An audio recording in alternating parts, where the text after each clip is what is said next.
السلام علیکم۔ آپ دیکھ رہے ہیں وائس آف میری دلچسپ اردو کہانیاں۔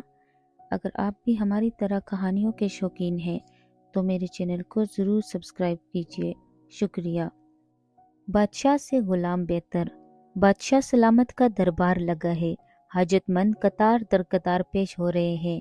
بادشاہ ہر ایک کی درخواست پر حاجت مند کی خواہش کے مطابق حکم صادر کر رہا ہے اور ڈھیروں دعائیں سمیٹ رہا ہے۔ اتنے میں ایک سوداگر حاضر ہوتا ہے۔ وہ بادشاہ عالی وقار کی خوشی و خوشنودی کی خاطر چند غلام اپنے ساتھ لایا ہے تاکہ بادشاہ کی خدمت گزاری کے لیے انہیں پیش کر سکے۔ وہ بادشاہ سے درخواست پذیر ہوتا ہے۔ بادشاہ سلامت، رب رحمان اور رحیم آپ کا وقار و اختیار بلند و بالا کرے۔ میں چند غلام آپ کے حضور پیش کرنے کے لیے لایا ہوں۔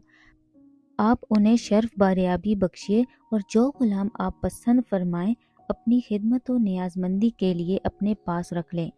میں جانتا ہوں کہ آپ کے پاس غلاموں کی کمی نہیں۔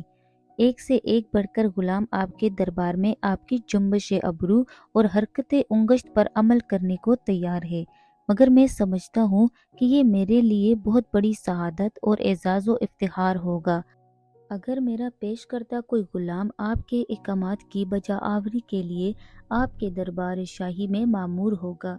بادشاہ عزیز چشم اس سوداگر کی درخواست پر زیر لب مسکراتا ہے اور حکم دیتا ہے کہ ہر ایک غلام کو باری باری میری خدمت میں پیش کیا جائے۔ میں نے یہ ارادہ کیا ہے کہ میں ان غلاموں سے چند سوالات کروں۔ جو غلام میرے سوالات کے تشفیع آمیز اور تسلی خیز جوابات دے گا اسے اس دربار شاہی میں بطور مقرب غلام کاغذات تقرر دیے جائیں گے۔ البتہ جو غلام صحیح جواب نہیں دے سکے گا اسے واپس جانا ہوگا۔ بادشاہ سلامت کے حکم کی تعمیل میں سوداگر باری باری ہر ایک غلام کو بادشاہ کی خدمت میں پیش کرتا ہے۔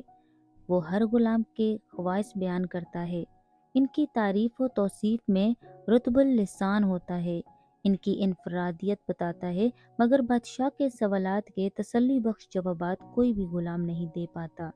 اس صورتحال سے بادشاہ قدرے مایوس بھی ہوتا ہے اور پریشان بھی۔ وہ سوداگر سے کہتا ہے، تم نے اپنے غلاموں کی خوبیاں بڑے نمایاں طور پر بیان کی، ہم نے بھی ہر غلام کو جانچا مگر کوئی غلام بھی ہمیں متاثر نہیں کر سکا۔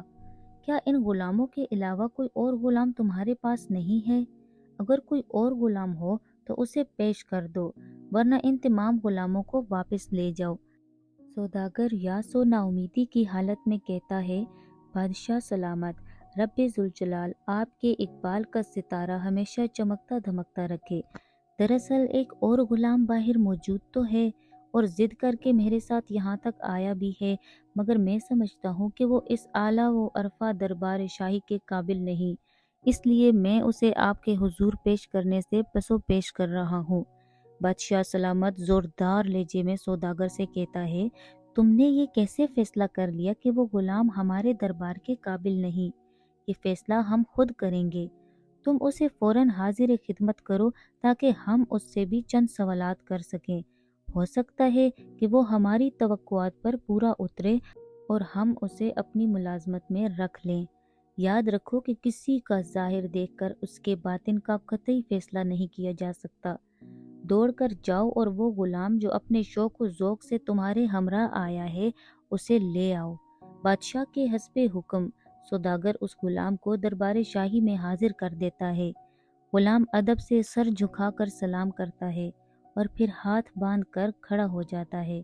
بادشاہ اس غلام سے سلسلہ سوال و جواب شروع کرتے ہوئے پہلا سوال یہی پوچھتا ہے کہ بتاؤ تمہارا نام کیا ہے؟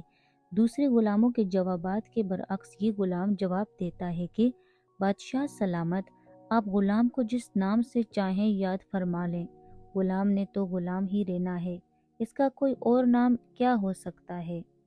بادشاہ پوچھتا ہے، اچھا بتاؤ کہ تم کھانے میں کیا پسند کرتے ہو؟ غلام جواب دیتا ہے، مالک کی مرضی جو کھلا دے، مالک جو کھلا دے گا وہی میری پسندیدہ غذا ہوگی۔ بادشاہ اس سے آخری سوال یہ پوچھتا ہے کہ تمہاری کوئی خواہش ہو تو فوری طور پر بتاؤ تاکہ اسے پورا کیا جا سکے۔ ہم تمہارے جوابات سے بہت خوش ہوئے ہیں، اب وقت ہے طلب کرو جو کچھ طلب کر سکتے ہو، جو مانگو گے وہی ملے گا۔ غلام دست بستہ عرض کرتا ہے، بادشاہ سلامت، میں ایک غریب اور مفلوج الحال غلام ہوں، نہ اختیار اپنا نہ ارادہ اپنا، اس لیے مجھے کوئی حق نہیں پہنچتا کہ کسی خواہش اور آرزو کو دل میں جگہ دوں، میری کوئی بھی طلب نہیں ہے۔ غلام کے ان جوابات پر بادشاہ سلامت ایک نعرہ تکبیر بلند کرتا ہے اور بے ہوش ہو جاتا ہے۔ تمام درباری اکٹھے ہو جاتے ہیں، افراتفری کا سماں پیدا ہو جاتا ہے، حکیم و طبیب طلب کیے جاتے ہیں، ہر شخص فکر مند نظر آتا ہے، اور وہ سوداگر جو کہ اس غلام کو لایا تھا از حد متفکر و متحیر ہو کر ایک کرسی پر بیٹھ جاتا ہے۔ وہ دل ہی دل میں سوچتا ہے کہ میرا اندازہ صحیح تھا کہ یہ غلام اس دربار شاہی کے قابل نہیں، تاہم اب اسے یہ پریشانی لاحق ہوتی ہے کہ اس کا انجام کیا ہوگا۔ تھوڑی دیر بعد بادشاہ ہوش میں آتا ہے اور آنکھیں کھولتا ہے تو تمام اہل دربار کی جان میں جان آتی ہے، مگر بادشاہ سلامت پہلی نظر جس شخص پر ڈالتا ہے وہ وہی غلام ہی ہوتا ہے۔ بادشاہ دیکھتا ہے کہ غلام اسی طرح ہاتھ باندھے کھڑا ہے، اس کے چہرے پر نہ کوئی پریشانی ہے اور نہ ہی کوئی حیرانی۔